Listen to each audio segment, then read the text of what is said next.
దేవునికే మహిమ కలుగునుగాక. మరి మేము ప్రేమతో ఆహ్వానించినందుకు, మీరందరూ దూర ప్రాంతాల నుంచి వచ్చినందుకు, మినిస్ట్రీ తరపున, సేవకుల తరపున హృదయపూర్వక శిరస్సు వంచి వందనాలు తెలియజేస్తున్నాను. క్రిస్మస్ శుభాకాంక్షలు మీకు, మీ కుటుంబాలకు. మరి మా తోటి సేవకులకి డబల్ వందనాలు. ఈ రోజుల్లో కూడా సేవకులు వేరే మీటింగ్స్ రావడం అంటే చిన్న విషయం కాదు. అది మంచి మనసు ఉంటే తప్ప రారు. మరి అయ్యగారులందరికీ, అమ్మగారులకి మనస్ఫూర్తిగా హృదయపూర్వక వందనాలు తెలియజేస్తున్నాను. క్రిస్మస్ సందేశం చూద్దాం. దేవునికే మహిమ. నేను వాక్య ప్రసంగం చేసే ముందు మోకాళ్ళేసి దేవుని సంఘమైన, దేవుని ప్రజలైన, ఉత్తమమైన వ్యక్తులైన మీ అందరికీ శిరస్సు వంచి ఒక రిక్వెస్ట్ చేస్తున్నాను. వాక్యాన్ని శ్రద్ధగా వినండి, జీవితాలు మారిపోతాయి యేసు నామములో. దయచేసి మీకు ఇది మోకాళ్ళు, దేవునికి కాదు. దేవుని పేరట వచ్చిన మీకు, దేవుని ప్రజలైన మీకు, దేవుని సేవకులైన మీకు వాక్యాన్ని శ్రద్ధగా వినమని, నా వైపు చూడకుండా నాలో ఉన్న దేవుని వైపు చూడమని మిమ్మల్ని రిక్వెస్ట్ చేస్తున్నాను. దయచేసి శ్రద్ధగా వినండి. ఖచ్చితంగా ఈరోజు దేవుడు మీతో మాట్లాడతారు. ప్రపంచం అంతా సంబరాలు చేసుకుంటున్నారు. డిసెంబర్ 1 నుంచి కూడా చాలామంది క్రిస్మస్ ఆరంభం మొదలైంది. క్రిస్మస్ పాటల్స్లోనూ ఏదో రకంగా మొత్తం మీద ప్రపంచవ్యాప్తంగా డినామినేషన్లు పక్కన పెడితే మొత్తం మీద సంబరాలు జరుగుతున్నాయి, కూటాలు జరుగుతున్నాయి, మీటింగ్స్ జరుగుతున్నాయి. రంగులు, ఆర్భాటాలు, కొత్త బట్టలు, జంతికలు ఇవన్నీ కామనే కదా. చాలా విలువైన సందేశం, చాలా ప్రార్థనాపూర్వకంగా తీసుకురావడం దేవుడు సహాయం చేశారు. దేవుడు భూమి మీదకి రావడం అంటే చిన్న విషయం కాదు. మహాదేవుడు మానవునిగా రావడం అంటే అది చాలా గొప్ప విషయం. ఆయన తనను తాను ఎంతగా తగ్గించుకున్నారంటే, మహిమగల దేవుడు అయి ఉండి మట్టి మనిషిగా రావడానికి, అది ఒకరోజు కాదు, 2 రోజులు కాదు, 33.5 సంవత్సరాలు ఈ భూమి మీద ఉండడానికి ఆయన ఇష్టపడ్డారు. అంటే అది మహా గొప్ప త్యాగం.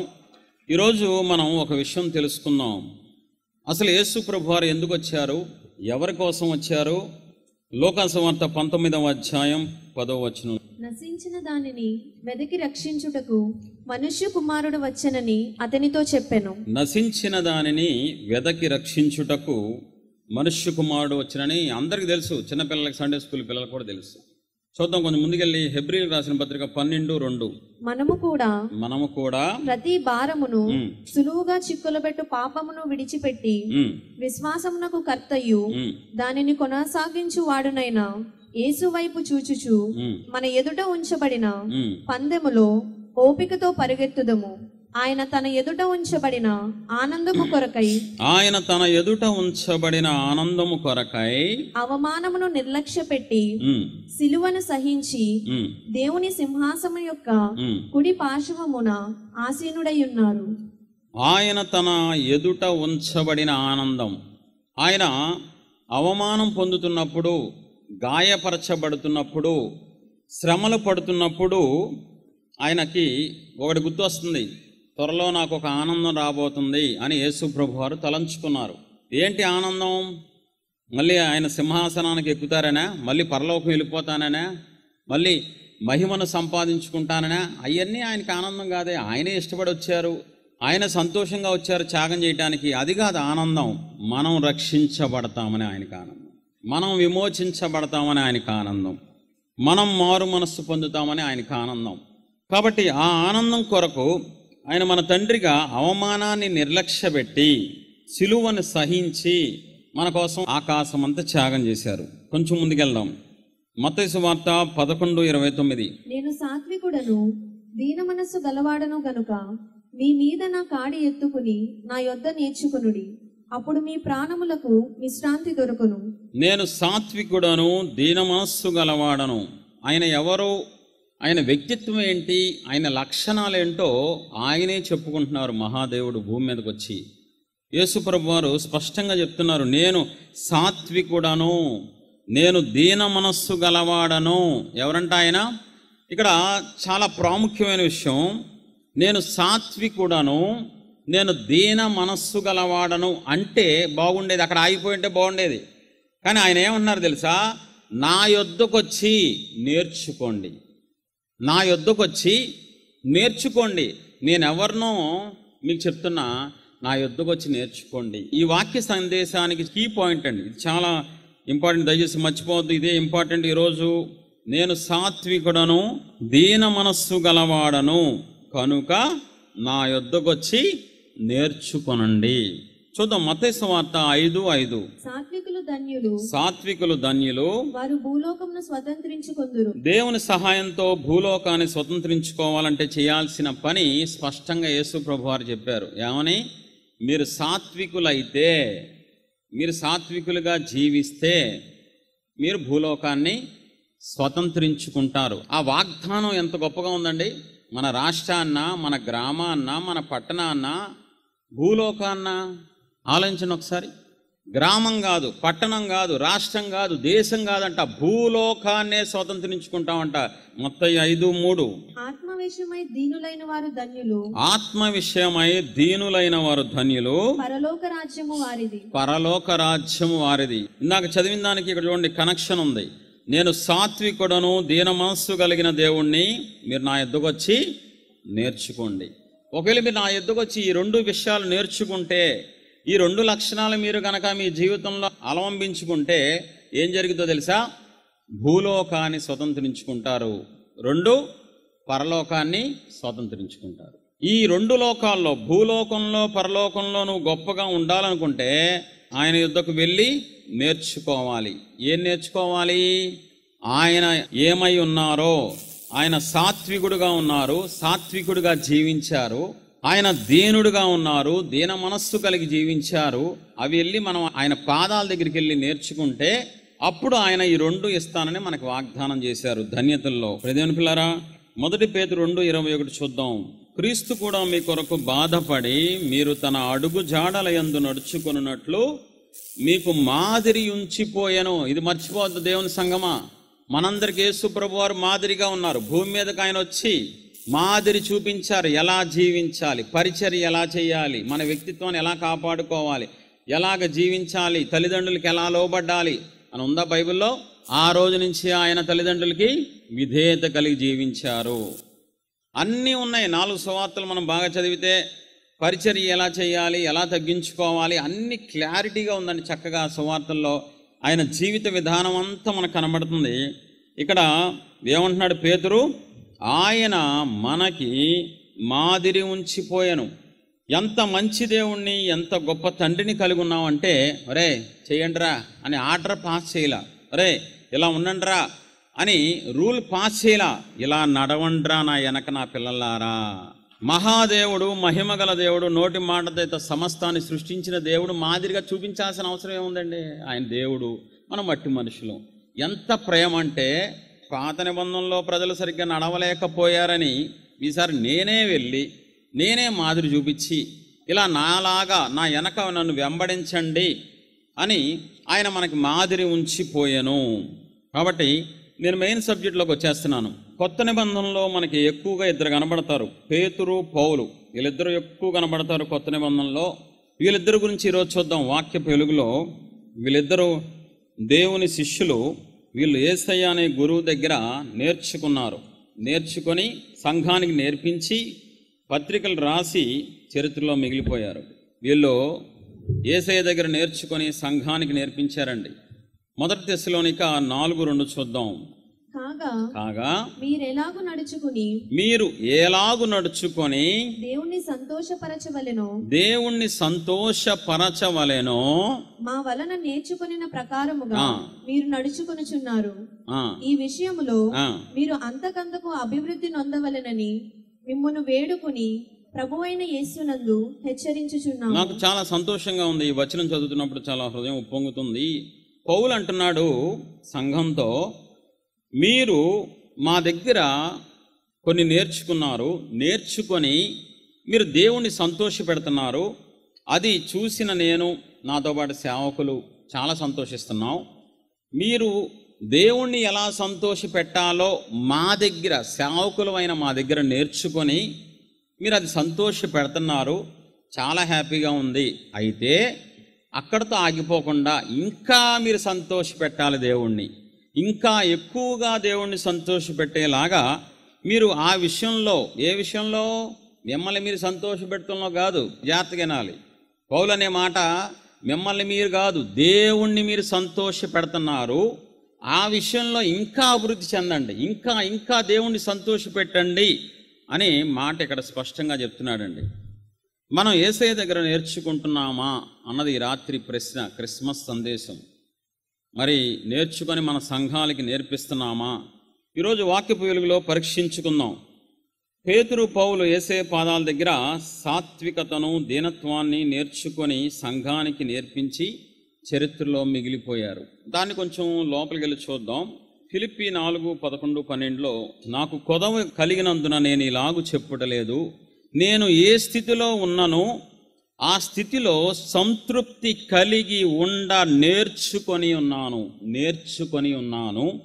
మళ్ళీ చివరిలోకి వెళ్తే లేమిలో ఉండుటకును నేర్చుకొని ఉన్నాను.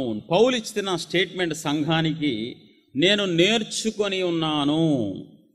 ఆ మాట నన్ను చాలా కదిలించింది. అపోస్తలుడైన పౌలు సంఘానికి రాస్తున్నాడు, నేను నేర్చుకున్నాను.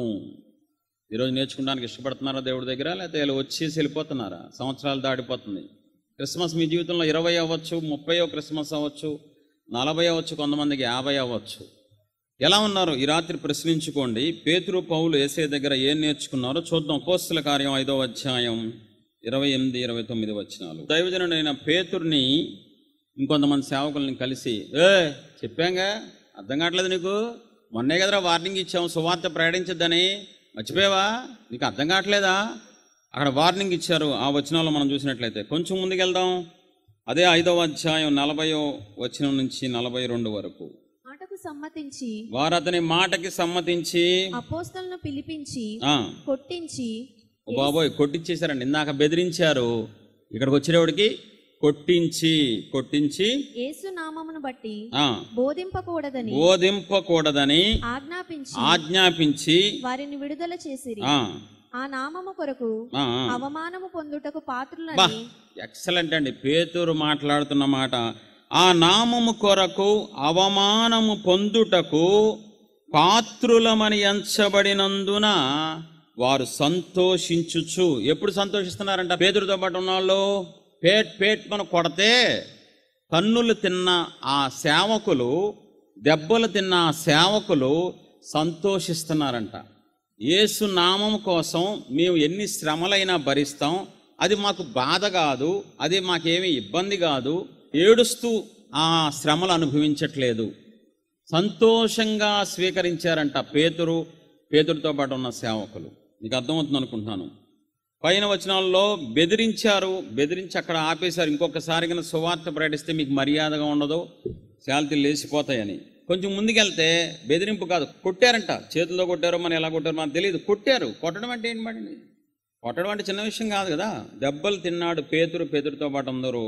అయినా వాళ్ళు కనీసం చిచ్చే మేము దెబ్బలు తింటమేంటి, సువార్త ప్రకటిస్తే మాకేంటి కష్టాలు, దేవుడు ఏం చేస్తున్నారు, సర్వాధికారి కాదా అని మనలాగా ఓవరాక్షన్ చేయకుండా చక్కగా దెబ్బలు తిని సంతోషంగా, ఇది మా భాగ్యం ప్రభువా, ఇది మా ధన్యత అయ్యా అని సంతోషంగా శ్రమలు భరించారంట.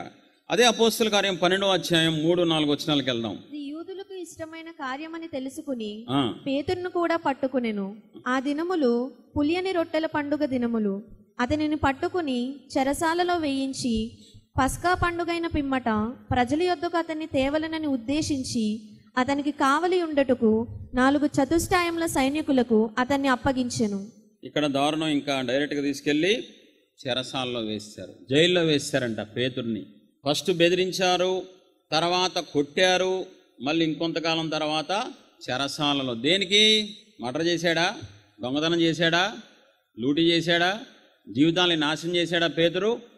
కేవలం దేవుని రాజ్యం కట్టడం కోసం, సువార్త ప్రకటన కోసం, దేవుని ప్రజల విడుదల కోసం బెదిరింపులు తీసుకున్నాడు సంతోషంగా, దెబ్బలు తిన్నాడు సంతోషంగా, చెరసాల్లోకి వెళ్ళిపోయాడు సంతోషంగా. ఎన్ని రోజులు ఉన్నాడో తెలియదు, కానీ ఎక్కడా తను వెనకంజి వేయటం కానీ, బాధపడటం కానీ, విసుక్కోవడం కానీ, దేవుణ్ణి అనుమానించడం కానీ, దేవుడి మీద ఆయాసపడటం కానీ చేయలేదు.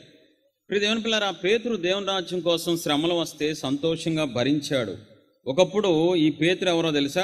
యేసు ప్రభు వారు పక్కనుండగానే కత్తి తీసి పేట్మని నరికిపారేశాడు, చెవి తెగిపోయిందండి, రక్తం వచ్చేసింది. అటువంటి కోపం కలిగినవాడు, అటువంటి ఆశా నిగ్రహం లేనివాడు, కంట్రోల్ లేని వ్యక్తి ఈరోజు యేసు ప్రభు వారి పాదాల దగ్గర నేర్చుకొని ఎలా మారాడో తెలుసా? కొట్టినా ఏమంటలేదు, తిట్టినా ఏమంటలా, బెదిరించినా ఏమంటలా, తీసుకెళ్ళి అన్యాయంగా చెరసాల్లో వేసి చెప్పకూడు పెట్టినా ఏం మాట్లాడట్లేదు. ఎందుకని?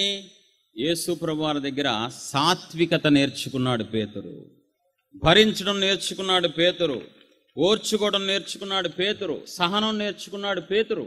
2 కొరింథీ 11:24-25 వచనాలు.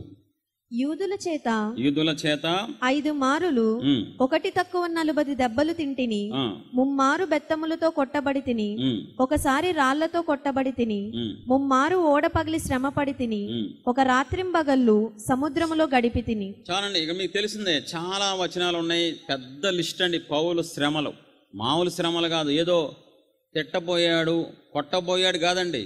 తిట్టేశారు, కొట్టేశారు, చెరసాల్లో వేసారు, ఆకలి బాధ, చలి బాధ, అన్ని, అబ్బో పెద్ద లిస్ట్ అండి పౌలు గారిది. అన్ని శ్రమలు పడి దేవుణ్ణి వదిలేశాడా? దేవుని రాజ్యం కట్టడం మానేశాడా? పేతుర్ని కానీ పౌలుని కానీ చూసినట్లయితే దేవుని రాజ్యం కోసం వాళ్ళు శ్రమలు అనుభవించారు. ఎలాంటి శ్రమలు? భయంకరమైన శ్రమలు. మనం ఒకసారి ఊహించుకుంటే, బాబోయ్ వీళ్ళు ఎలా భరించారు? మనలాంటి మనుషులే కదా, మనలాంటి శరీరం ఉంది కదా, మనలాంటి మనసు ఉంది కదా, వీళ్ళు దెబ్బలు ఎలా తిన్నారు, రక్తం ఎలా కారిపోయింది వీళ్ళకి అని ఆశ్చర్యం వేస్తుంది, భయం వేస్తుంది. మనం అలా ఉండగలమా? అలాంటి పరిస్థితి వస్తే అనుమానం వచ్చేసి అంత గొప్ప శ్రమలు అనుభవించారండి దేవుని రాజ్యం కోసం. ఒకప్పుడు జాలి దయ లేకుండా ఆడవాళ్ళని పిల్లలను ఘోరంగా హింసించిన సౌలు పౌలుగా మార్చబడి యేసయ్య పాదాల దగ్గర సాత్వికతను నేర్చుకొని శ్రమలను సంతోషంగా భరించి పరిచర్య చేశాడండి. మరి మీ పరిస్థితి ఏంటి? మీరు యేసయ్య దగ్గర నేర్చుకున్నారా సాత్వికతను? దేవుని కోసం భరించే మనసు వచ్చిందా? లేక దేవుణ్ణి సొనగటం, గొనగటం, ఆయాసపడటం చేస్తున్నారా? ఈ రోజుల్లో సేవకులకి విశ్వాసులకి ఓర్పు సహనం తగ్గిపోయిందండి. భరించే మనసు లేదు. ఒక మాట గద్దించకూడదు, ఒక మాట గద్దిస్తే వెంటనే కోపం వస్తుంది. నువ్వు నన్ను గద్దిస్తావా? ఎంత దైవజనుడైతే మాత్రం, ఎంత కాపరైతే మాత్రం నువ్వు తిడతావా, నువ్వు అరుస్తావా మా మీద? నీకు ఎవడిచ్చాడు అధికారం? దేవుడిచ్చాడు అధికారం. సంఘాన్ని బాగు చేయమని దేవుడిచ్చాడు అధికారం. విశ్వాసిని సరిచేసి పరలోకం తీసుకెళ్ళమని దేవుడిచ్చారు అధికారం. ఎవరి కోసం గద్దింపు? 20 ఏళ్ళ కుర్రోడు ఫాస్ట్గా వెళ్తున్నాడు, నీ కళ్ళ ముందు కనబడుతుంది, నీ ముందే ఫాస్ట్గా వెళ్ళిపోతున్నాడు, ఆడు భయంకరమైన ఫాస్ట్ వెళ్ళిపోతున్నాడు, అక్కడ ఎదురుకుండా స్పీడ్ బ్రేకర్ ఉంది, నువ్వేమంటావు? రే పోతావురా అంటావా? మామూలుగా మానవత్వం ఉంటే అంటారా? అనరా? ఖచ్చితంగా. అరే పోతావురా, అరే పడిపోతావు, రక్తం చచ్చిపోతావురా. మనం మానవత్వం అది. దైవజనుడు కూడా ఒక మంచి ఉద్దేశంతో గద్దిస్తాడు. మీరు బాగుపడాలని, మీలో ఉన్న పాపం మానేయాలని, మీరు దేవుని వైపు తిరగాలని, రాబోయే ఉగ్రత నుంచి మీరు తప్పించబడాలని ఒక మంచి ఉద్దేశంతో దైవజనుడు అంటాడండి. దాన్ని మీరు తీసుకోలేకపోతున్నావు అంటే అర్థం ఏంటో తెలుసా? నీలో అహంకారం ఉంది, నీలో గర్వం ఉంది, అందుకే నువ్వు తీసుకోలేకపోతున్నావు. ఎప్పుడు తీసుకుంటావు?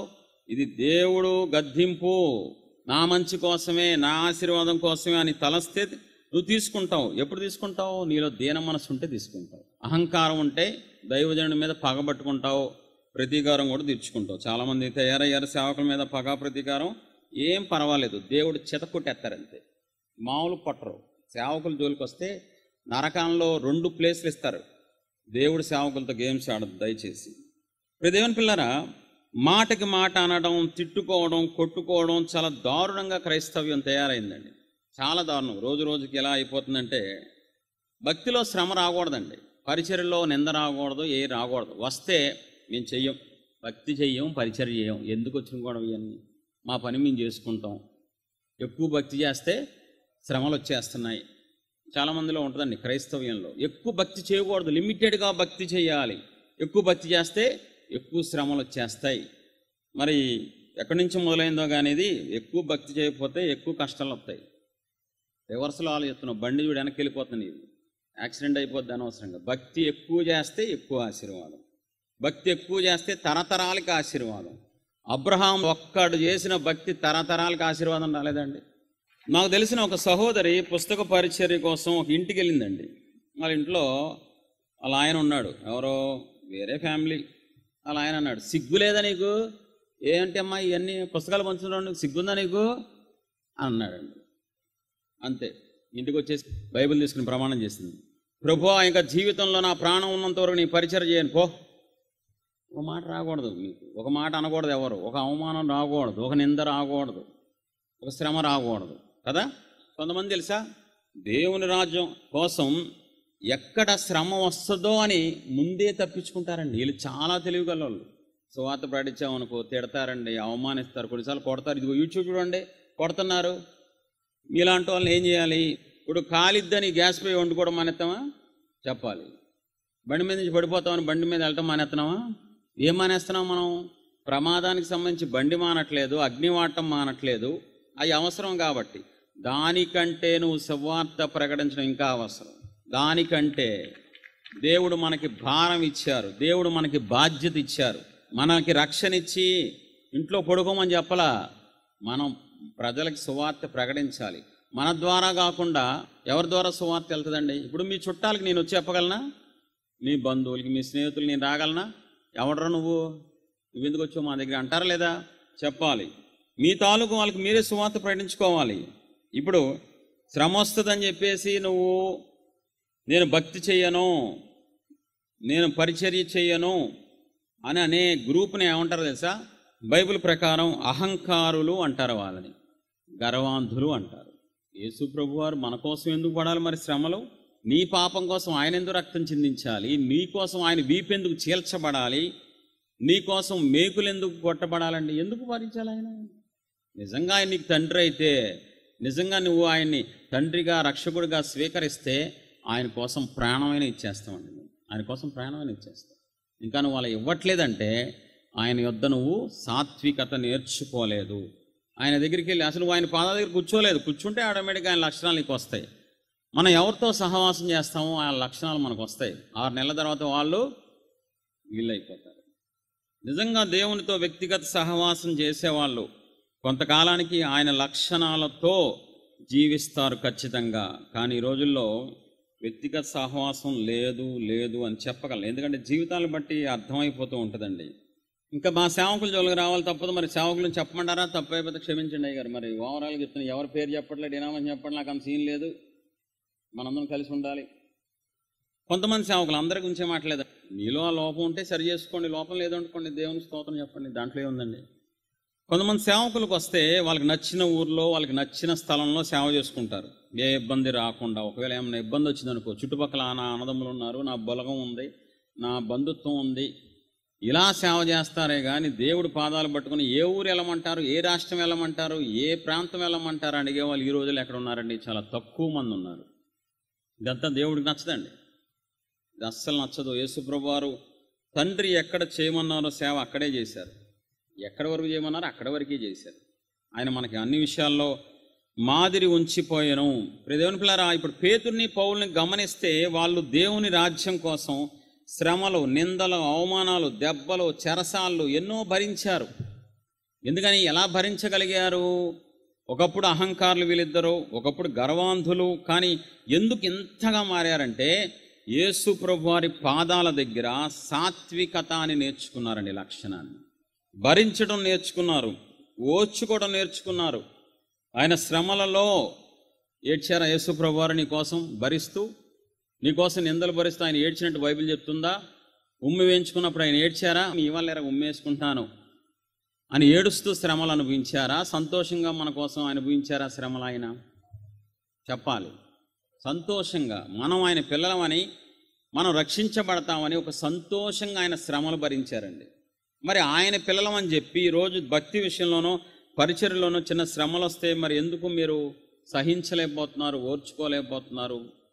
ఆలోచించండి ఒకసారి. అంటే దేవుడి దగ్గర మీరు నేర్చుకోలేదన్నమాట సాత్వికతను. కొంచెం ముందుకెళ్దాం.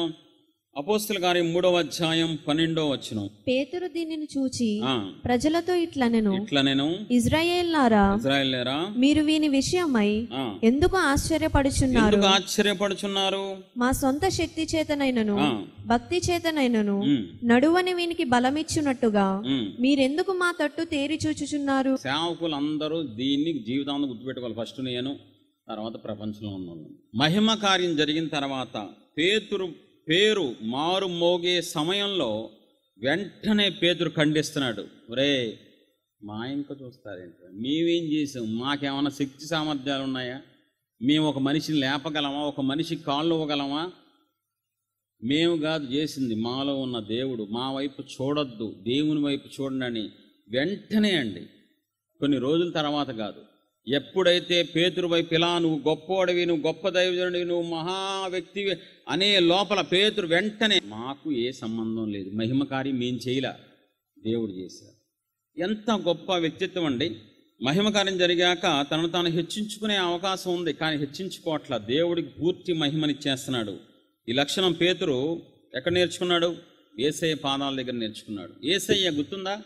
ప్రతిసారి తండ్రిని మహింపరిచేవాళ్ళు. నా తండ్రి చెప్పారు, నా తండ్రికే మహిమ. 5 రొట్టెలు మరి చేపలు పట్టుకొని విరిచి కృతజ్ఞతాస్తుతులు చెల్లించి లాజరు దగ్గర, ప్రభువా తండ్రి మీరెప్పుడు నా మనవి ఆలకిస్తున్నారు, ఇప్పుడు తండ్రినే గనపరిచారు, ఆయన గనపరచుకోవాలా.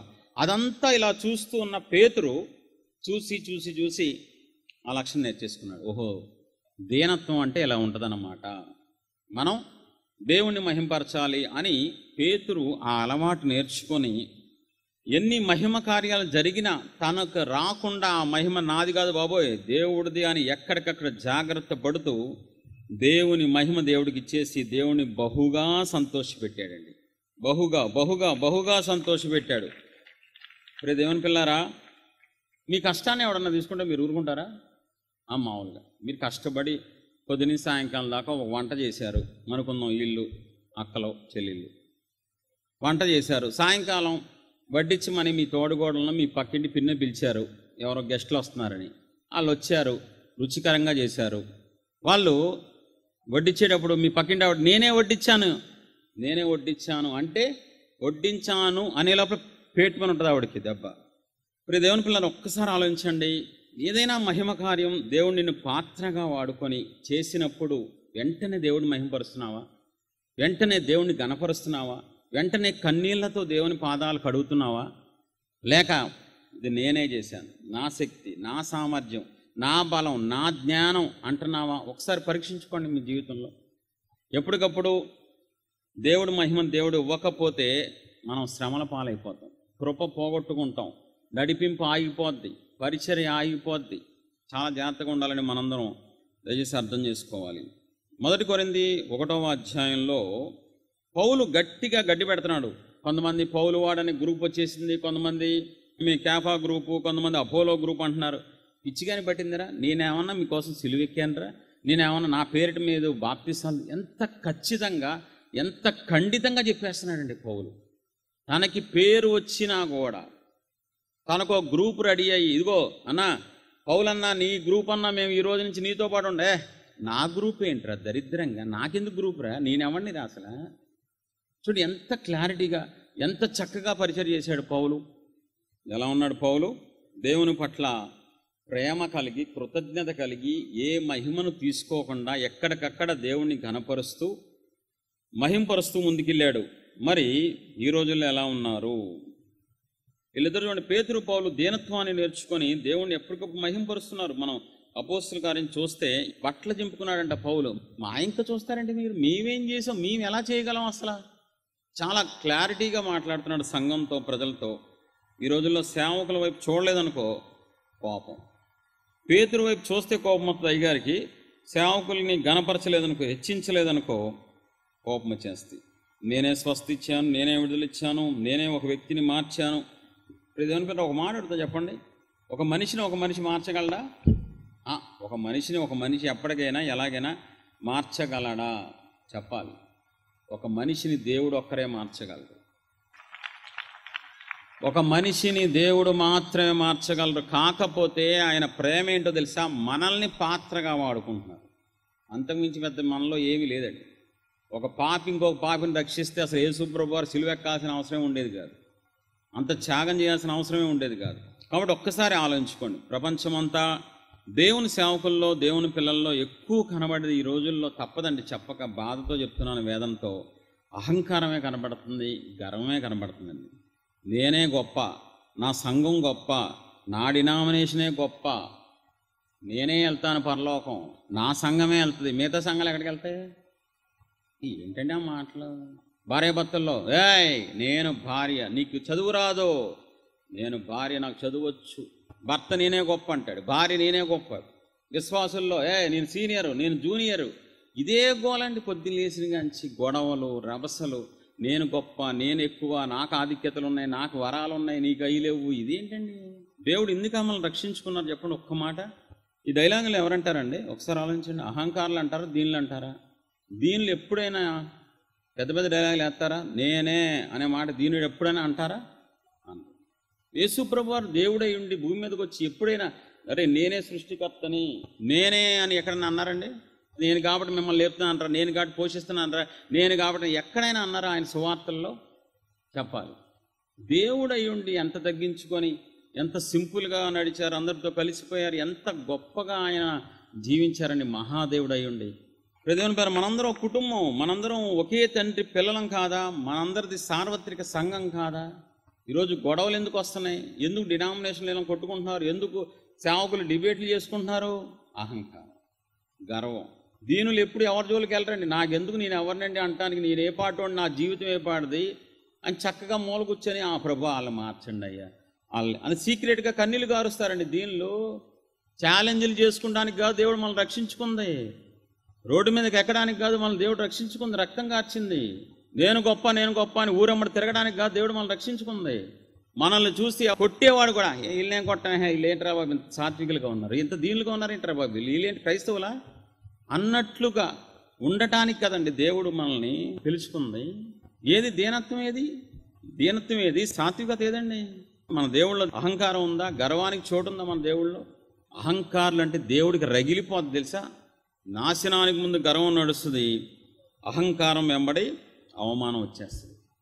సామెతలు 13:10 ఏముంది? గర్వం వలన జగడం పుట్టిద్ది. గొడవలు ఇంట్లో ఎందుకు? క్రైస్తవ కుటుంబాల్లో సంతోషం లేదు. క్రైస్తవ కుటుంబాలను చూసి అన్యులు ఎందుకు నవ్వుకుంటున్నారండి?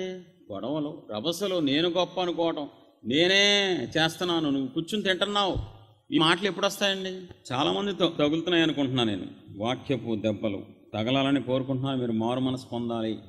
నెక్స్ట్ మీటింగ్ అలా మీరు ఆశీర్వాదంతో రావాలి ఇక్కడ కేసీనామంలో. దేవుని పిల్లరా, ప్రపంచమంతా గర్విష్ఠులు, కోపిష్ఠులు ఎక్కువైపోయారండి. ఎవరిని ఎదురిస్తున్నాడు తెలుసా? కయ్యోను అహంతో దేవుణ్ణి ఎదురిస్తున్నాడు. నన్ను అడుగుతావేంటి, నేను ఎవరిని కావాలవాడినా? దేవుడితో మాట్లాడుతున్నాడండి అహంకారంగా. కయ్యోను కోపంతో తన సొంత తమ్ముడిని చంపేశాడండి. కోపంతో చంపేశాడు. ఈరోజు కూడా కోపిష్ఠులు ఎక్కువైపోయారు క్రైస్తవుల్లో. సేవకుల్లో ఉన్నారు, విశ్వాసంలో ఉన్నారు. ఎంత మాట పడితే అంత మాట అనేయటం, చేతికి ఏది ఉంటే అది చేసేయటం, లేకపోతే రోడ్డు మీద లాగేయటం. ఇదంతా దేన్ని బట్టి వస్తుంది? కోపాన్ని బట్టి. ఆ కోపం అనే దురాత్మ మనలో ఉంటే ఖచ్చితంగా అది మనల్ని చెయ్యకూడని పనులు చేపించేస్తుంది. మానవుని కోపం దేవుని నీతి నెరవేర్చదు. మనం కోపిష్ఠులుగా ఉంటే దేవుని రాజ్యం ఎలా కడతాం చెప్పండి? మరి అలాగే పాత నిబంధన సౌలు అహంతో దైవజనుని ఎదిరిస్తున్నాడండి. అభిషేకించిన సమూయేలుకి సలహాలు ఇస్తున్నాడు. అదే సౌలు కోపంతో తన అల్లుడినే చంపాలనుకున్నది ఎన్నిసార్లు ప్రయత్నం చేశాడు. ఎవరో సౌలు, దేవుని బిడ్డ, చంపాలనుకోవడం ఏంటి? కోపం. ఈరోజు కూడా చాలామందిలో కోపం, క్రైస్తవ కుటుంబాల్లో కోపం, సంఘాల్లో కోపం, విశ్వాసుల మధ్య కోపం, సేవకుల మధ్య కోపం. ఓన్లే మనవడే కదా అన్నాడు, ఓ మాట తీసుకుందాం, ఏముంది, మనవడే కదా, మన సేవకుడే కదా, మన కుటుంబమే కదా అనుకునే వాళ్ళు లేరండి. నువ్వెంత, నేనెంత, నువ్వు అలా చేస్తే నేను ఇలా చేస్తా, నువ్వు అలా చేయి నేను ఇలా చేస్తా, పగ తీర్చుకుంటా, ప్రతీకారం తీర్చుకుంటా. దేవుడు అలా నేర్పించలేదే మనకి. ప్రజల సంవత్సరాలు దాటిపోతున్నాయి. మీలో సాత్వికత వచ్చిందా? భరించే మనసు వచ్చిందా? పరీక్షించుకోండి. దీనత్వం వచ్చిందా? లేదా ఇంకా అహంకారంతోనే, గర్వంతోనే జీవిస్తున్నారు? ఒకసారి చూసుకోండి. కొన్ని సంవత్సరాల కింద జరిగిన యథార్థ సంఘటన. ఒక సేవకురాలకు ఫోన్ చేశాను, తెలిసిన సేవకురాలు. ఏమ్మా ఎలా ఉన్నావు? బాగున్నానన్నయ్య. చిన్న మాట చెప్పుకోవాలి మీతో అంది. చెప్పమ్మా అన్న. పెళ్ళైన దగ్గర నుంచి మాకు 10 ఏళ్ళ నుంచి సంతోషం లేదన్నయ్య, భార్య భర్తల మధ్య అంది. ఏమ్మా అన్న. నాకు నచ్చినట్టు మా ఆయన లేడన్నయ్య. పెళ్ళైనప్పుడు తప్పక చేసుకున్నా, పెళ్లి సంబంధం మా అమ్మోళ్ళు చూశారు, పెద్దోళ్ళు చేసుకున్నారు కాబట్టి నేను ఇలాగ కాపురం చేస్తున్నాను. 10 ఏళ్ళ నుంచి సంతోషం లేదా? అస్సలు లేదన్నయ్య, ఇద్దరం ఏదో తప్పదాన్ని సంసారం చేసుకుంటున్నాం తప్ప. సేవకురాలు. నేను వెంటనే దేవుని ఆత్మ కలిగి మనసులో దేవుడు నాకు మంచి ఆలోచన ఇచ్చారు. శోభరమ్మ, నువ్వు 10 ఏళ్ళ నుంచి సంతోషం లేదు, నీ భర్త మీద నీకు అసహ్యం, కోపం, చిరాకు కదా. ఎందుకు? నువ్వు కోరుకున్నట్లు గుర్రం మీద రాజకుమారుడు రాలేదు, అంతే కదా. సూపరు. నిన్ను ఒకసారి నీ మొహం అద్దంలో చూసుకున్నావని అడిగా. నాకు తెలుసు ఆవిడ అద్దంలో చూసుకుంటే ఏమైపోద్దా అని. అద్దం బయలిపోద్ది. ఈవిడి గారేమో భయంకరం, ఈవిడి గారికి రాజకుమారుడు కావాలంట. మళ్ళీ చెప్పండి ఒకసారి అన్నయ్య, ఏంటి అంటున్నారు మీరు? మీ ఆయనకు కూడా పెళ్ళికి ముందు ఒక పెద్ద లిస్ట్ రాసుకున్నాడు. సౌందర్యవంతు రావాలి, కోటీశ్వరరాలు రావాలి, నాకు గడగడ వణికే వ్యక్తి రావాలని ఆయన రాసుకున్నాడు. ఆయన కూడా రాసుకున్నాడా అన్నయ్య? నువ్వే రాసుకున్నప్పుడు ఆయన దగ్గర పెన్ను ఉండదా? ఒక్కసారి ఆలోచించడం మొదలుపెట్టింది. నిజమే కదా, ఇలా ఎందుకు నేను ఆలోచించలేదు 10 సంవత్సరాల నుంచి? చూడండి, లాజికా కదా. మనమైతే మన కుటుంబాల్లో గొప్పగా రావాలి, మనం మాత్రం 3వ తరగతి చదవాలి. సూపర్ కదా కుటుంబాలు. ఆ రాత్రి బుద్ధి వచ్చింది ఆవిడకి, తప్పైపోయింది అన్నయ్య. ఓహో, పౌలు అంటున్నాడు, నేను ఏ స్థితిలో ఉన్నా ఆ స్థితిని బట్టి సంతృప్తి కలిగి నేర్చుకొని ఉన్నాను. ఈరోజు ఎంతమంది సంతృప్తి ఉందండి మీ కుటుంబాలను బట్టి, మీ జీవితాలను బట్టి, మీ ఉద్యోగాన్ని బట్టి, మీరు చేస్తున్న పరిచర్యలు ఎంతమంది సంతోషంగా ఉంది చెప్పండి, గుండెల మీద చేసుకొని. దావీదు అంటాడు, నాది అహంకారపు మనసు కాదు. ఎందుకో తెలుసా? పైన ఉన్నాయి నేను చూడండి, ఎప్పుడు గొప్ప వాటి యందు నేను అభ్యాసం చేయను. ఈరోజు ఎవరిని చూడండి, ఎవరి హృదయాన్ని చూడండి, అబ్బా వాళ్ళేంటారు బిల్డింగ్ కట్టారు, వీళ్ళేంటారు కారులో తిరుగుతుంది, వెనకోడు వచ్చినాడు ముందు వెళ్ళిపోతున్నాడు. విశ్వాసులను చూసి లోపల దురాశ, లేదంటే ఈర్ష, అసూయలు. దేవుని పిల్లల్లో ఈర్ష ఉండటం ఏంటండి దరిద్రంగా? దేవుని పిల్లల్లో అసూయ ఉండటం ఏంటి? ఇంకా ఇవన్నీ ఉండేదానికైతే యేసుప్రభువు చచ్చిపోవడం ఎందుకు? ఇవన్నీ ఉండేదానికైతే అసలు ఆయన త్యాగం చేయడం ఎందుకంటే బాబు, గుండె బయలిపోతుందని చెప్తుంటే నాకు. అవన్నీ ఒకప్పుడు ఉన్నాయి. ఒకప్పుడు మనందరం లోకస్తులం, ఒకప్పుడు మనందరం పాపాత్మలం, ఒకప్పుడు మనం అహంకారులం, గర్వాంధులం. ఓకే, మరి మారు మనసు పొందామంటారు కదా. మారు మనసు పొందిన వాళ్ళు ఈర్ష్య ఎలా ఉంటుంది? మారు మనసు పొందిన వాళ్ళు అసూయ ఎలా ఉంటుంది? మారు మనస్సు పొందినోడికి ఇంకా లోకం కానీ, ఆశలు కానీ, కోరికలు కానీ, ఈర్ష్య, అసూయ, అహంకారం, గర్వం ఎలా ఉంటుందని అడుగుతున్నా దైవజనుడుగా. అంటే నువ్వు మారు మనసు పొందలేదు. అంటే ఎన్ని సంవత్సరాలైనా మారు మనసు పొందవు నువ్వు. 10 ఏళ్ళు, 20 ఏళ్ళు, 30 ఏళ్ళు క్రిస్మస్లు తిరుగుతూనే ఉండవు, మారు మనసు మాత్రం ఉండదు. మారు మనస్సు పొందితే ఏమవుతుందో తెలుసా? ఆ తర్వాత ఏశావు మారు మనస్సు పొందగోరి కన్నీళ్ళు విడిచుచు, దానిలోంచి రివర్స్లో పాయింట్ తీసుకోవచ్చు. నువ్వు మారు మనస్సు పొందితే నీ తరంలో నువ్వు ఆశీర్వాదంగా ఉంటావండి, నీ వంశానికి నువ్వు ఆశీర్వాదంగా ఉంటావు, నీ ఉద్యోగంలో నువ్వు ఆశీర్వాదంగా ఉంటావు, నీ కంపెనీలో, నీ ఇంట్లో. ఖచ్చితంగా చెప్తున్నానండి దైవజనుడిగా, నువ్వు మారు మనసు, నిజమైన మారు మనసు ఎలా ఉండాలి తెలుసా? పాత వ్యక్తి చచ్చిపోవాలి, కొత్త వ్యక్తిగా నువ్వు పుట్టాలి. కొత్త వ్యక్తి నీ స్వభావాలు చూసి. దేవుని పిల్లరా, ఒకసారి అది మీ కాళ్ళు పట్టుకుంటాను, మీకు నిజంగా మీ కాళ్ళు పట్టుకుంటే ఏడుపు వస్తుందండి. దేవుడు ఇలా కోరుకోలేదండి మనల్ని. ఇలా అహంకారులుగా, గర్వాంధులుగా గొడవలు పెట్టుకుంటూ, రవసలు చేసుకుంటూ, ఒకరి మీద పడి ఏడుస్తూ ఉంటానికి దేవుడు పిలవలేదండి మనల్ని. నా దేవుడు చాలా ఏడుస్తున్నారండి. ఈ వాక్యం ప్రిపేర్ అయ్యేటప్పుడు నేను చాలా ఏడుస్తూ నేను సిద్ధపడి ఇక్కడికి వచ్చానండి. దేవుడు చాలా దుఃఖపడుతున్నారండి. నా పిల్లలేంటి గర్వాంధులుగా ఉన్నారు, నా పిల్లలేంటి అహంకారులుగా ఉన్నారు, నా పిల్లలేంటి నాలో లేని లక్షణాలు ప్రదర్శిస్తున్నారండి. రోజు దేవుడు ఏడుస్తున్నారండి. పరిశుద్ధాత్మని దుఃఖపరచకుడి. ఈ లోకపు పిల్లలే అడ్డగోలుగా మాట్లాడితే భరించలేరండి తల్లిదండ్రులు. ఈ లోకపు పిల్లలే గర్వపు మాటలు మాట్లాడే, ఏంట్రా మాటలు, మనం ఏంట్రా, మన బతుకు ఏంట్రా అంటారండి. పరలోకపు తండ్రి, నేను సాత్వికుడును, నేను దీన మనస్సు కలిగిన వాడిరా, నా దగ్గరకు వచ్చి నేర్చుకోండిరా, నేర్పిస్తాను మీకు. అరే సాత్వికత నేర్చుకోండి, భూలోకం అంతా మీకు రాసిస్తాను రా, దీనత్వం కలిగి ఉండండి రా, పరలోకంలో మీకు గొప్ప స్థాయి ఇస్తానని చెప్తే, లేదు ప్రభు మాకు ఇక్కడే 4 రోజులు సంతోషంగా ఉంటే చాలు తండ్రి అని చెప్పి రోజు రోజుకి ఆహాన్ని పెంచుకుంటూ, గర్వాన్ని పెంచుకుంటూ, నా దేవుణ్ణి దుఃఖపెడుతూ, ఎందుకంటే శాపాలతో ఉంటారు. ఎందుకండి ఏముందండి? ఆశీర్వాదం చూపించండి, మీలో మీ కుటుంబాల్లో ఆశీర్వాదం చూపించండి. అప్పులు, రోగాలు, సమస్యలు, ఒంటరితనం, క్రైస్తవులని చెప్పుకుంటూ హాస్పిటల్ చుట్టూ తిరుగుతున్నారండి. స్వస్థపరిచే దేవుడు ఉండగా మనం హాస్పిటల్ చుట్టూ తిరగటం ఏంటండి? ఒక్కసారి మీ కాళ్ళు పట్టుకుంటాను దైవజనుడుగా. ఒక్కసారి ఈ రాత్రి సందేశం నీకోసమే. ఈ రాత్రి దేవుడు నా ద్వారా నీతో మాట్లాడుతున్నారు. నాలోంచి ఏడుస్తూ నీకు చెప్తున్నా, నా బిడ్డ నువ్వు అలా ఉండడం నాకు ఇష్టం కాదు, నువ్వు అలా జీవించడం నా చిత్తం కాదు. నా యుద్ధకు రా, నేను నేర్పిస్తాను, నా పాదాలు పట్టుకుని నేను నేర్పిస్తాను, నాతో సహవాసం చెయ్యి. సాత్వికత అంటే ఏంటో నేర్పిస్తా, దీనత్వం అంటే ఏంటో నేర్పిస్తా, ప్రపంచానికి నిన్ను ఆశీర్వాదంగా మారుస్తా. నువ్వు అహంకారంతో ఉన్నంత వరకు, గర్వంతో ఉన్నంత వరకు నేను నిన్ను వాడుకోలేనమ్మా, నేను నిన్ను వాడుకోలేను నాయన. నువ్వు అడుగుతావు, నన్ను వాడుకోండి ప్రభువా, నన్ను దీవించండి అంటావు, నన్ను ఆశీర్వదించమంటావు. నేను నా స్వభావానికి విరుద్ధంగా ఏం చేయలేనయ్యా. అమ్మా, నా స్వభావానికి విరుద్ధంగా నేనేం చేయలేను.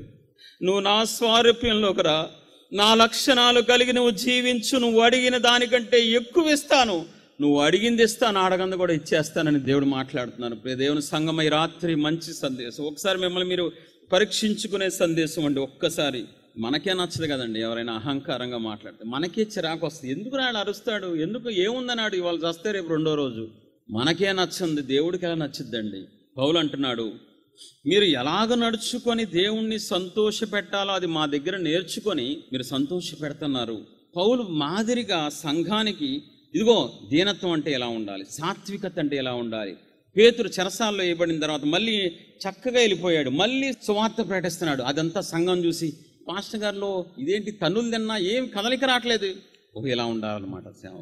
క్రైస్తవం అంటే ఎలా ఉండాలన్నమాట, సహించాలన్నమాట, దేవుడి కోసం భరించాలన్నమాట అని పేతురు మాదిరిగా సంఘానికి ఉన్నాడు, పౌలు మాదిరిగా సంఘానికి ఉన్నాడు. ఈరోజు సేవకులు ఎక్కడున్నారు సంఘానికి? మీకు తెలుసు, యేసు ప్రభు వారు పరిచర్య చేసి చరిత్రలో మిగిలిపోయారు. పేతురు పౌలు కూడా ఆయన లక్షణాలు కలిగి జీవించి ఆయన లక్షణాలతో సాత్వికతతో దీనత్వంతో పరిచర్య చేసి వాళ్ళు చరిత్రలో మిగిలిపోయారు. మా మినిస్ట్రీ గురించి నా గురించి 10 నిమిషాల్లో సాక్ష్యం చెప్పి ముగించేస్తాను. దయచేసి రిక్వెస్ట్ చేస్తున్నాను, చేతులు దండం పెట్టి మీకు ఉపయోగపడుతున్న సాక్ష్యం. నా పేరు అనిల్ కుమార్ అండి. మా అమ్మ మా నాన్న పెట్టారు. నేను సేవలోకి వచ్చినప్పుడు దేవుడు నాకు పెట్టిన పేరు ప్రేమదాస్. ఇప్పుడు ప్రజెంట్ పాస్టర్ ప్రేమదాస్గా నేను వాడబడుతున్నాను. దేవునికి మహిమ కలుగుగాక. నా వయసు 44 ఏళ్ళు. నేను దేవుళ్ళకి వచ్చింది 23 ఏళ్ళకి. అంతకుముందు నాకు యేసుప్రభు వారు ఎవరో తెలియదు. విగ్రహారాధన వంశంలోంచి వచ్చాను, కుటుంబంలోంచి వచ్చాను. మా నాన్నగారు హిందూ టెంపుల్కి ధర్మకర్త, నేను ధర్మకర్త కొడుకును. ఒకప్పుడు సేవలోకి 35 ఏళ్ళకి వచ్చాను. నేను ఉద్యోగంలో ఉండగా దేవుడు నన్ను సేవకు పిలిచారు 2015లో. Central government employee. నేను రైల్వేలో ఒక మంచి పోస్ట్లో ట్రావెలింగ్ టికెట్ ఇన్స్పెక్టర్గా 70,000 డ్రా చేస్తూ ఉండగా నెలకి నన్ను దేవుడు 7 సంవత్సరాల కిందట 15లో పిలిచారు. 2 సంవత్సరాలు జాబ్ చేస్తూ సేవ చేశాను. ఆ తర్వాత ఫుల్ టైంకి రావడం కోసం నా జాబ్ని రిజైన్ చేసి ఇంకా 22 సంవత్సరాల సర్వీస్ ఉండగా నేను వదిలేసి వచ్చాను. ఒకప్పుడు నేను చాలా అహంకారం అండి, చాలా గర్వాంధుని. ఎంత అంటే ఉద్యోగస్తుని కాబట్టి, సెంట్రల్ గవర్నమెంట్ ఎంప్లాయీని కాబట్టి బాగా ఎక్కువ ఉంటుంది నాకు అహంకారం. ఎవడైనా నువ్వు అంటే రగిలిపోద్ది నాకు. నాది high range post, white collar job కాబట్టి చాలా ఎక్కువ అహంకారంతో జీవించాను. చాలా దారుణమైన వ్యక్తిగా ఉన్నానండి. గొడవ పెట్టుకోవడం, నమస్ చేయటం. ఉప్పు తగ్గింది అనుకోండి, తినే ఆహార పదార్థాల్లో ప్లేట్ ఇలా ఇసిరేవాడిని అనమాట. ప్లేట్ ఇసిరి ఏంటిది ఉప్పు తగ్గడం ఏంటి, చేయటం రాదా వంట అన్నంత దారుణమైన అహంకారిని, గర్వాంధుడిని. కానీ దేవుడు నన్ను పిలిచిన తర్వాత నేను ఆయన పాదాల దగ్గర సాత్వికత నేర్చుకున్నాను, దీనత్వాన్ని నేర్చుకున్నానండి. లైఫ్ మొత్తం చేంజ్ అయిపోయింది దేవుని కృప వల్ల. ఒకప్పుడు అహంకారిగా జీవించాను, గర్వాంధుడిగా జీవించాను. ఈరోజు కంప్లీట్గా చెప్పే ధైర్యం నాకు లేదు, కానీ దేవుని సన్నిధిలో చాలా వరకు నా సంఘం సాక్ష్యం ఇవ్వగలదు. అంతగా మారే నేను సేవకుడిగా. ఒకసారి ఒక తమ్ముడు నాతో, మీ సేవ సూపర్, మీరు సూపరు, ఈ రోజు నుంచి మీ శిష్యుడిగా ఉంటానన్నాడు. సూపర్ రా శిష్యుడు ఇటారా?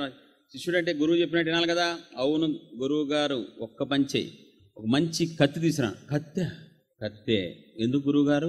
నువ్వు ముందు నేను చంపేస్తా, తర్వాత నేను చచ్చిపోతా. గురువు ఉండడు, శిష్యుడు గోల వదిలిపోతా. నేను గురువు ఏంట్రా నీ మోహం మండ, నీకేమైనా పిచ్చి పెట్టిందారా? ఆయన ఒక్కరే గురువు మనందరికీ. అహంకారులు తీసుకుంటారు, దీనులు తీసుకోరండి. దేవుడు మహిమను తీసుకోరు. దేవుని స్థానంలో కూర్చుంటానికి ఎవడు ఇష్టపడరు, దీనత్వం కలిగినవాడు. నేను వాక్య ప్రసంగాలు దాదాపు 3 రాష్ట్రాల్లో, ఆంధ్రప్రదేశ్, తెలంగాణ, కర్ణాటకలో కూడా చేశాను. 100 ప్రసంగాలు. హై రేంజ్ రిజల్ట్ వచ్చింది. ఎందుకంటే ప్రార్థనాపూర్వకంగా దేవుడి మీద ఆధారపడి కన్నీళ్ళతో నేను వాక్య ప్రసంగం చేస్తాను కాబట్టి. అంటే మేము అన్నయ్య అక్క అని పిలిపించుకుంటాం సేవకులుగా. పాస్టర్ గారు మాకు అలవాట్లేదు, పిలుచుకున్న వాళ్ళు తప్పు అంటలేదు. మా క్రమం మాకు ఉందంతే. అన్నయ్య సూపర్ అని వాక్యం సూపర్, ఇరగదీశారు వాక్యం, మీరే చెప్పారు అంటే.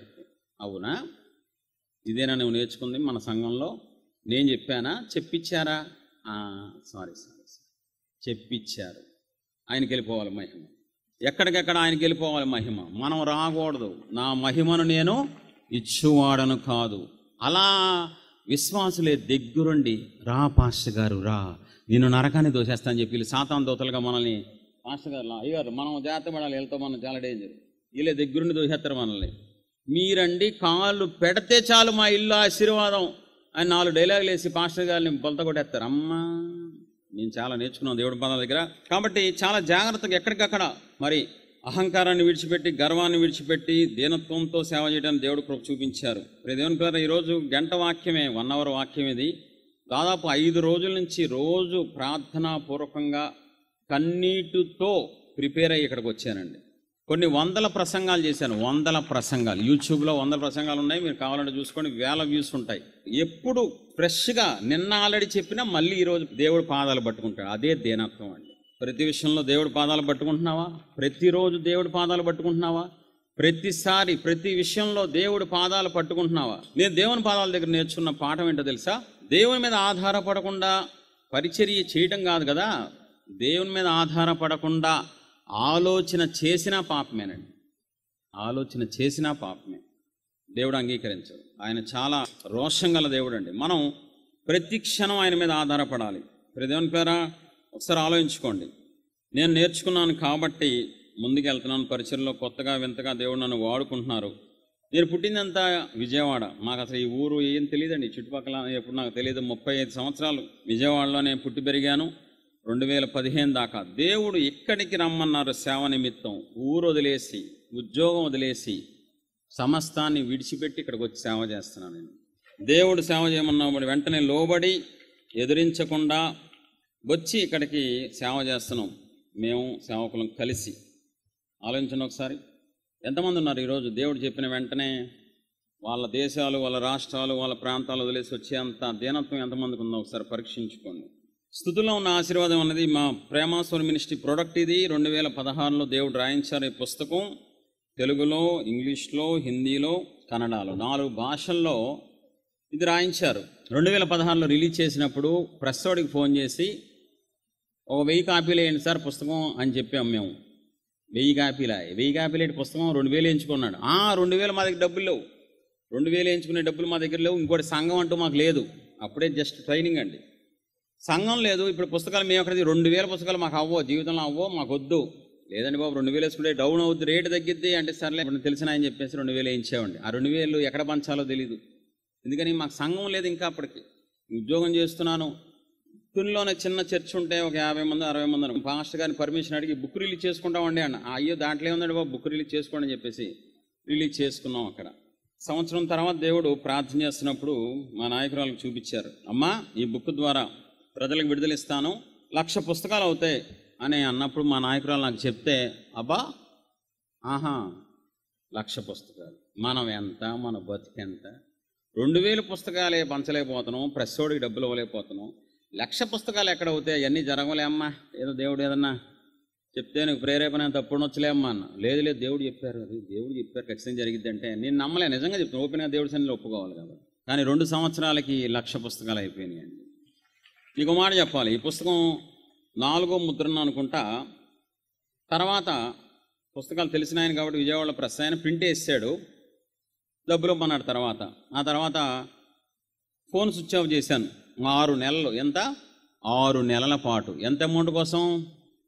15,000 కోసం. జస్ట్ 15,000. ఇది 2017లో జరిగింది. 15,000 కట్టలేక ప్రెస్ వాడికి 6 నెలలు స్విచ్ ఆఫ్ చేస్తే వెంటనే ఆయన మెయిల్లోకి వచ్చాడు, జీమెయిల్లోకి వచ్చి, సార్ నేను ప్రెస్ ఎక్కడ, వేర్ ఈజ్ మై 15,000 అంటున్నాడు. ఓరే ఫోన్ కాల్లో మిస్ అయ్యాను కదా అంటే మెయిల్లోకి వచ్చాడు. అటువంటి పరిస్థితి అండి. మొన్నే స్టీవెన్సన్ అన్న షార్ట్ వీడియో ఒకటి రిలీజ్ చేశారు. అన్న ఆల్బమ్ పరిచర్యలో నా బ్రాస్లెట్ తాకట పెట్టానని. సేమ్ అది మాకు కోయిన్సిడెన్స్ అయింది. ఈ పుస్తక పరిచర్యలో 15,000 కట్టలేక 6 నెలలు స్విచ్ ఆఫ్ చేసుకున్నాం. ఆ తర్వాత 2-3 సంవత్సరాల తర్వాత ఒకేసారి విజయవాడలో ప్రస్థానానికి తీసుకెళ్లి 10 లక్షలు క్యాష్ ఇచ్చాము. మమ్మల్ని అంతగా ఆశీర్వదించారు. 4 పుస్తకాలు కలిసి 28 లక్షల కాపీలు ప్రింట్ అయినాయి. చుట్టుపక్కల ప్రాంతాలన్నింటిలో ఉన్నాయి పుస్తకం. ఇండియాలో అన్ని రాష్ట్రాల్లో ఉంది బుక్కు. అంతేకాకుండా 50 దేశాల్లో ఉన్నాయని బైబిల్ బట్టి నేను చెప్పగలను. మా దగ్గర అడ్రస్లు కూడా ఉన్నాయి, ఏ దేశాలకు పంపించాం, ఎక్కడికి పంపించామని. కల్వర్ టెంపుల్లో మా బుక్స్ కొనుక్కుంటారు. ప్రతి సంవత్సరం ఫోన్ చేసి మీ బుక్ చాలా డిమాండ్గా ఉందండి అని 1000 పుస్తకాలు కొనుక్కుంటారు. దేవుడు మమ్మల్ని ఆశీర్వదించారు. 9 ఏళ్ళైంది ఈ మినిస్ట్రీ స్టార్ట్ అయ్యి, ఈ పరిచర్య స్టార్ట్ అయ్యి. ఈ 9 సంవత్సరాల్లో బైబిల్ బట్టి నేను చెప్పగలను, ఎన్నో శ్రమలు, ఎన్నో నిందలు, అవమానాలు, గాయాలు, నమ్మక ద్రోహాలు, నమ్మిన వాళ్ళే గుండెలో పొడిచారు. కొన్ని రోజులు ఏడ్చాం తట్టుకోలేక. కానీ దేవుని పాదాల దగ్గర మేము నేర్చుకున్న సాత్వికమైన మనస్సుతో, దీన మనస్సుతో భరించాం కాబట్టి ఓన్లీ 9 సంవత్సరాల్లో ఎంతగా ఆశీర్వాదం మేము చూసామని. ఈరోజు ఈ కోట్ల రూపాయల స్వాస్థ్యంలో మేము ఉండి ఇంత పెద్ద మీటింగ్ పెట్టి చుట్టుపక్కల గ్రామాలను పిలుస్తున్నాం అంటే దాని వెనక దేవుడి రాజ్యం కోసం మేము పడిన శ్రమలు, నిందలు, అవమానాలు భయంకరమైనయండి, భయంకరమైనవి. అప్పుడు మేము పారిపోవాలా, అప్పుడు నేను విజయవాడ వెళ్ళిపోవాలి. నా ఉద్యోగం ఇప్పటికీ రెడీగా ఉంది, సెంట్రల్ గవర్నమెంట్ జాబ్. ఇప్పటికి మా కొలీగ్స్ అంటున్నారు, వచ్చాయా బాబు ఉద్యోగం, చాలా సర్వీస్ ఉందని. నాగటి మీద చెయ్యి వేసినవాడు వెనక్కి తిరిగి చూస్తే ఆయనకి ఆత్మ సంతోషం ఉంది. పూర్తిగా ఆయన సమర్పించుకున్న చావైనా రేవైనా ఆయన కోసమని. కాబట్టి మేమందరం ఏకమత్యంగా సేవకులం ఇక్కడ కొన్ని సంవత్సరాలుగా చేస్తున్నాం. మరి దేవుడే మమ్మల్ని అంచెలంచెలుగా అభివృద్ధి చేసి ఆశీర్వదించారు. దేవునికే సమస్త మహిమ కలుగునుగాక. మీరందరూ ప్రేమతో వచ్చినందుకు మీ అందరికీ హృదయపూర్వక మరొకసారి వందనాలు తెలియజేస్తున్న సేవకులందరూ డబుల్ వందనాలు, అందరికీ సింగిల్ వందనాలు.